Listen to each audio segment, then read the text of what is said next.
Parking ಜಾಗದಲ್ಲಿ car ನಿಲ್ಲಿಸದೆ ವ್ಯಕ್ತಿಯೊಬ್ಬ ರಸ್ತೆ ಮೇಲೆಯೇ ಕಾರನ್ನ ಪಾರ್ಕಿಂಗ್ ಮಾಡಿದ ಘಟನೆ ವಿಜಯಪುರದ ಸಿಂದಗಿಯಲ್ಲಿ ನಡೆದಿದೆ. ಕಾರು ರಸ್ತೆಯಲ್ಲಿ ನಿಲ್ಲಿಸಿದ್ದ ಪರಿಣಾಮ ಫುಲ್ ಟ್ರಾಫಿಕ್ ಜಾಮ್ ಎದುರಾಗಿತ್ತು.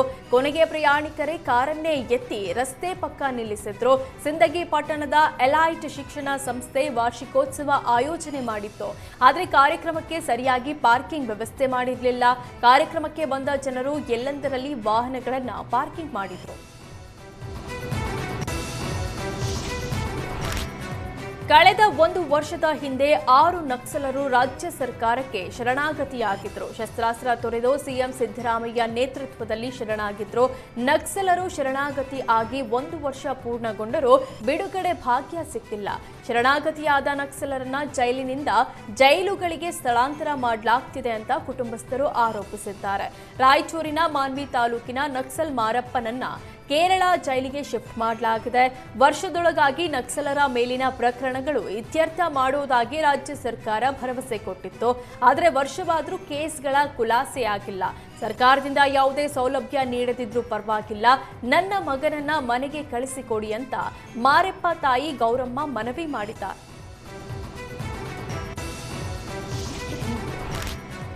ಮೈಸೂರು ಜಿಲ್ಲೆಯಲ್ಲಿ ಚಿರತೆಗಳ ಕಾಟ ಮುಂದುವರೆದಿದೆ. ಹುಣಸೂರು ತಾಲೂಕಿನ ಉಂಡವಾಡಿ ಗ್ರಾಮದಲ್ಲಿ ಚಿರತೆ ಕಾಣಿಸಿಕೊಂಡಿದ್ದು ನಾಯಿ ಮರಿಯೊಂದನ್ನು ಹೊತ್ತೊಯ್ದಿದೆ. ಗ್ರಾಮದ ಪ್ರತಾಪ್ ಎಂಬವರ ತೋಟದ ಮನೆಗೆ ನುಗ್ಗಿ ನಾಯಿ ಮರಿಯನ್ನ ಹೊತ್ತೊಯ್ದಿದೆ. ನಾಯಿ ಮರಿಯನ್ನ ಚಿರತೆ ಎಳೆದುಕೊಂಡು ಹೋಗುವ ದೃಶ್ಯ ಸಿಸಿ ಕ್ಯಾಮೆರಾದಲ್ಲಿ ಸೆರೆಯಾಗಿದ್ದು ಗ್ರಾಮಸ್ಥರು ಭಯಭೀತರಾಗಿದ್ದಾರೆ. ಅರಣ್ಯಾಧಿಕಾರಿಗಳು ಗ್ರಾಮದಲ್ಲಿ ಹುಲಿ ಸೆರೆಗೆ ಬೋನ್ ಅಳವಡಿಸಿದ್ದಾರೆ.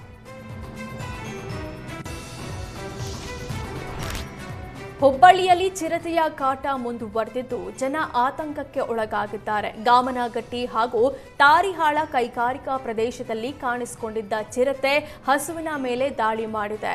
ಗಾಮನಗಟ್ಟಿಯ ಮಾಲಣ್ಣ ಎಂಬವರಿಗೆ ಸೇರಿದ ಹಸು ದಾಳಿಗೊಳಗಾಗಿದೆ. ಅರಣ್ಯ ಸಿಬ್ಬಂದಿ ಕಾರ್ಯಪ್ರವೃತ್ತರಾಗಿ ಚಿರತೆ ಸೆರೆ ಹಿಡಿಯಲು ಮುಂದಾಗಿದ್ದಾರೆ.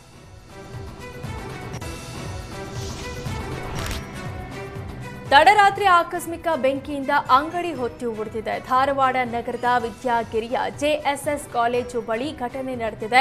ತಡರಾತ್ರಿ ಬೆಂಕಿ ಹೊತ್ತಿದ ಪರಿಣಾಮ ಸಂಪೂರ್ಣವಾಗಿ ಅಂಗಡಿ ಬೆಂಕಿಗಾಹುತಿಯಾಗಿದೆ.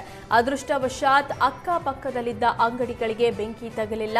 ಸ್ಥಳಕ್ಕೆ ಆಗಮಿಸಿದ ಅಗ್ನಿಶಾಮಕ ಸಿಬ್ಬಂದಿ ಬೆಂಕಿ ನಂದಿಸುವಲ್ಲಿ ಯಶಸ್ವಿಯಾಗಿದ್ದಾರೆ.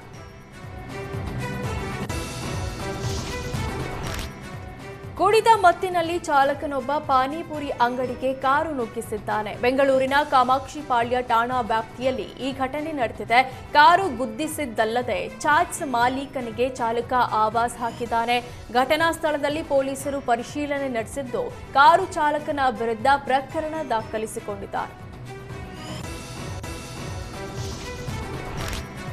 ಸ್ವಚ್ಛ ಭಾರತ ಮಿಷನ್ ಅಡಿಯಲ್ಲಿ ಗ್ರಾಮ ಪಂಚಾಯಿತಿಯಿಂದ ಶೌಚಾಲಯಕ್ಕೆ ಹಣ ಬಿಡುಗಡೆ ಮಾಡಲಾಗುತ್ತೆ. ಆದರೆ ಕೊಪ್ಪಳದ ಹಲವು ಗ್ರಾಮಗಳಿಗೆ ಶೌಚಾಲಯ ಯೋಜನೆಯೇ ಮರೀಚಿಕೆಯಾಗಿದೆ. ಗಂಗಾವತಿ ತಾಲೂಕಿನ ಚಿಕ್ಕ ಜಂತಗಲ್ ಗ್ರಾಮದಲ್ಲಿ ಶೌಚಾಲಯ ಇಲ್ಲದೆ ನಿವಾಸಿಗಳು ಪರದಾಡ್ತಿದ್ದಾರೆ. ರಸ್ತೆಗೆ ಸೀರೆ ಕಟ್ಟಿಕೊಂಡು ಶೌಚಕ್ಕೆ ಹೋಗುವ ಪರಿಸ್ಥಿತಿ ಬಂದಿದೆ. ಶೌಚಾಲಯ ನಿರ್ಮಾಣಕ್ಕೆ ಹಲವು ಬಾರಿ ಮನವಿ ಮಾಡಿದ್ರೂ ಅಧಿಕಾರಿಗಳು ಸ್ಪಂದಿಸಿಲ್ಲ ಅಂತ ಜನರು ಅಳಲು ತೋಡ್ಕೊಂಡಿದ್ದಾರೆ. ಬಾರ್ ಲೈಸೆನ್ಸ್ಗೆ ಅಬಕಾರಿ ಅಧಿಕಾರಿಗಳು ಲಂಚ ಪಡೆಯುವ ವೇಳೆ ಲೋಕಾಯುಕ್ತ ದಾಳಿ ನಡೆಸಿದೆ. ಪ್ರಕರಣದ ಬೆನ್ನಲ್ಲೇ ಅಬಕಾರಿ ಸಚಿವ ಆರ್ಬಿ ತಿಮ್ಮಾಪುರ ಇಲಾಖೆಯ ಅಧಿಕಾರಿಗಳ ವಿರುದ್ಧ ಕ್ರಮ ಜರುಗಿಸುವಂತೆ ಸರ್ಕಾರದ ಮುಖ್ಯ ಕಾರ್ಯದರ್ಶಿಗೆ ದೂರು ಸಲ್ಲಿಸಿದ್ದಾರೆ. ಜೆಡಿಎಸ್ ಶಾಸಕ ಎಚ್ಟಿ ಮಂಜು ಸರ್ಕಾರದ ಮುಖ್ಯ ಕಾರ್ಯದರ್ಶಿಗೆ ದೂರು ಕೊಟ್ಟಿದ್ದಾರೆ. CL7 ಪರವಾನಗಿ ನೀಡಲು ಅಧಿಕಾರಿಗಳು ಲಂಚ ಕೇಳ್ತಿದ್ದಾರೆ. ಅಧಿಕಾರಿಗಳು ಲಂಚ ಕೇಳುವ ಆಡಿಯೋ ಇದ್ದು ಕ್ರಮ ತೆಗೆದುಕೊಳ್ಳಬೇಕು ಅಂತ ಆಗ್ರಹಿಸಿದ್ದಾರೆ. ಮೈಸೂರಿನ ಹುಣಸೂರು ತಾಲೂಕಿನ ದೊಡ್ಡ ಹೆಜ್ಜೂರು ಗ್ರಾಮದಲ್ಲಿ ಶ್ರೀರಾಮಾಂಜನೇಯ ಜಾತ್ರಾ ಮಹೋತ್ಸವ ಅದ್ದೂರಿಯಾಗಿ ನಡೆದಿದೆ. ಹೆಜ್ಜೂರು ಗ್ರಾಮದ ಪ್ರಮುಖ ಬೀದಿಗಳಲ್ಲಿ ರಥೋತ್ಸವ ಸಾಗಿತು. ವಿವಿಧ ಭಾಗಗಳಿಂದ ಜಾತ್ರಾ ಮಹೋತ್ಸವಕ್ಕೆ ಭಕ್ತರು ಆಗಮಿಸಿದ್ರು. ಶಾಸಕ ಜಿಡಿ ಹರೀಶ್ ಗೌಡ ಹಾಗೂ ಮಾಜಿ ಶಾಸಕ HP ಮಂಜುನಾಥ್ ಜಾತ್ರೆಯಲ್ಲಿ ಭಾಗವಹಿಸಿ ರಥ ಎಳೆದರು. ಕಸದ ರಾಶಿಗೆ ಬೆಂಕಿ ಬಿದ್ದು ಕೊಟ್ಟಿಗೆ ಪಾಳ್ಯದ ನೀಲಗಿರಿ ತೋಪು ಧಗಧಗಿಸಿದೆ. ನೀಲಗಿರಿ ತೋಪಿನ ಪಕ್ಕದಲ್ಲೇ ಕಸದ ರಾಶಿ ಇದ್ದು ಬೆಂಕಿ ತಗುಲಿತ್ತು.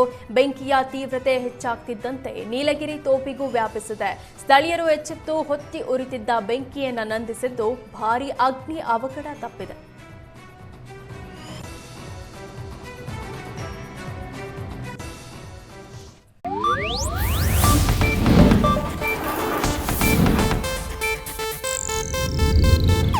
ಇದು ಏಷ್ಯಾನೆಟ್ ನ್ಯೂಸ್ ನೆಟ್ವರ್ಕ್ ಪ್ರಸ್ತುತಿ.